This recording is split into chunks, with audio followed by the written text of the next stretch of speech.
Hace 25 años, un 15 de octubre, fiesta de Santa Teresa de Jesús, el Espíritu Santo decidió poner en marcha una nueva familia espiritual en la Iglesia, los franciscanos de María, misioneros del agradecimiento. Sucedió en Madrid y posiblemente no podía haber sucedido en ningún otro sitio, del mismo modo que posiblemente la Madre Teresa solo podía haber fundado en Calcuta. Había pobres en muchos sitios y en muchos sitios se experimentaba la tragedia de la secularización, pero quizá, como en Madrid, en pocos sitios, sobre todo tan rápidamente. Porque Madrid, la capital de España, lo mismo que otras ciudades españolas, había pasado de ser una ciudad, un país donde había una profunda vida espiritual, a ser un auténtico desierto. 3 años antes de aquel 1988 se había aprobado la ley del aborto en España, que hoy ya provoca 120.000 muertes al año. Ya los jóvenes por esa época estaban pasando de las relaciones prematrimoniales, que había sido la moda unos años antes, a simplemente irse a vivir juntos y no casarse ni por la Iglesia ni por el juzgado. El número de divorcios, naturalmente, se multiplicaba y ya entonces era más fácil divorciarse que cambiarse de línea de teléfono.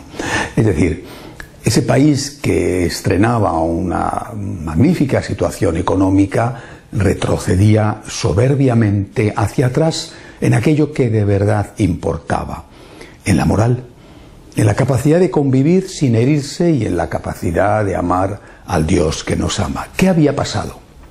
Me lo pregunté por aquella época. ¿Qué había pasado? ¿Qué nos está pasando? Y me lo pregunté recordando aquella frase de Ortega y Gasset: lo que nos pasa es que no sabemos lo que nos pasa. Y antes de decidir qué había que hacer, me pregunté seriamente por qué mi país había retrocedido tanto en lo que era esencial, aunque en otros aspectos, repito, como la economía, estuviera avanzando. ¿Por qué nos pasa lo que nos pasa? No me sirvió de consuelo ni siquiera en darme cuenta de que no éramos el único caso y posiblemente tampoco el caso peor.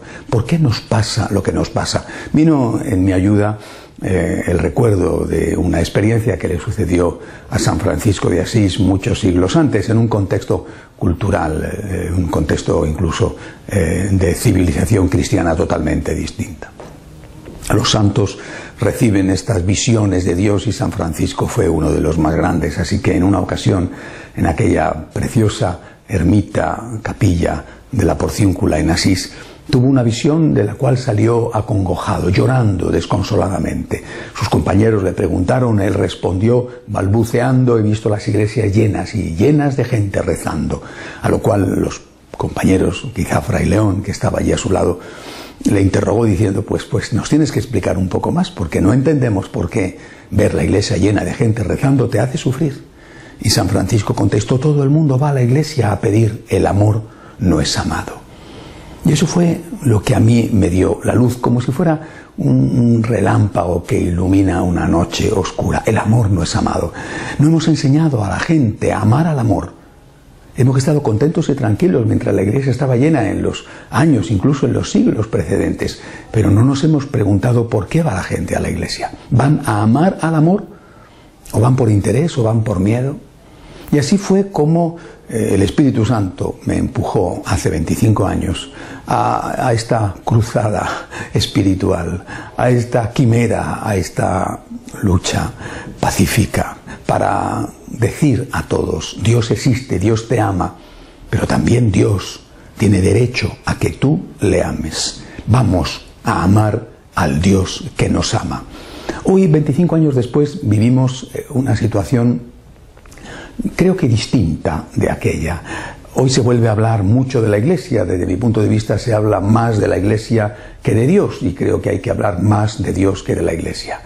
El Papa Francisco, un gran conocedor de las dificultades de presentar el mensaje cristiano en un mundo secularizado, no en vano ha sido arzobispo de una gran metrópoli, y el Papa Francisco habla de la Iglesia como de un hospital de campaña y nos dice que tenemos que usar una pedagogía en el anuncio de la fe. Primero hablar del amor, de la misericordia de Dios, para luego, más tarde, hablar de los deberes morales, presentar precisamente las obligaciones que tenemos para con Dios.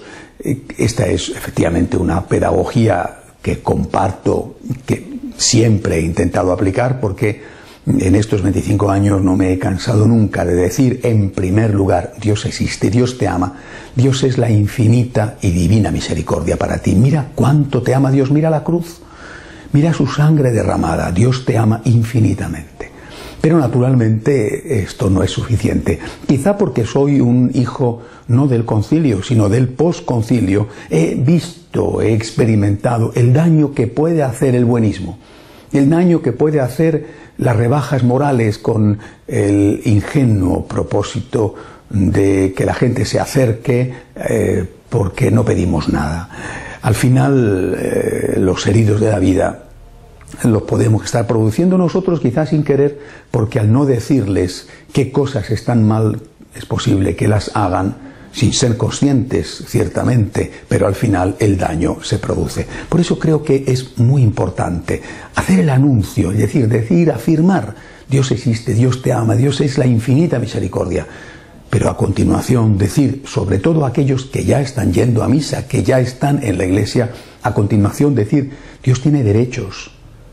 Dios tiene el derecho fundamental de ser amado por ti. Deja de hacerle sufrir, ponte a amar al amor, e incluso decírselo también a esos heridos de la vida, a los cuales hay que mostrarles en primer lugar la misericordia divina. Más allá de las modas, esté o no esté de moda en este momento, hablar del amor al amor, esa es mi vocación, nuestra vocación, la de los franciscanos de María. Eso es lo que queremos hacer, lo que llevamos 25 años haciendo, aquello para lo cual el Espíritu Santo nos ha hecho surgir. Nosotros, como María, imitando a María, queremos decir a propios y extraños, a los que están dentro, a los que se acercan, a los que miran con curiosidad, Dios existe, Dios te ama, pero lo mejor que se puede hacer, incluso por ti mismo, es amar a ese Dios que te ama. Sea agradecido con el Dios que te ama. Eso te hará mucho bien, eso evitará que te hagas daño o que hagas daño a otros. 25 años es algo, pero 25 años no son nada, sobre todo en una historia bimilenaria de la Iglesia. Nosotros acabamos de nacer y queremos llevar a todos los hombres este mensaje, el del amor de Dios y el del amor debido a Dios, el de la misericordia divina y el de la misericordia para la divina misericordia, dándole a la divina misericordia la justicia que merece recibir, el amor que merece recibir de nosotros. Amar al amor, 25 años que no son nada, para llegar, cuando Dios quiera, a la eternidad. Amar al amor, hacer amar al amor como María.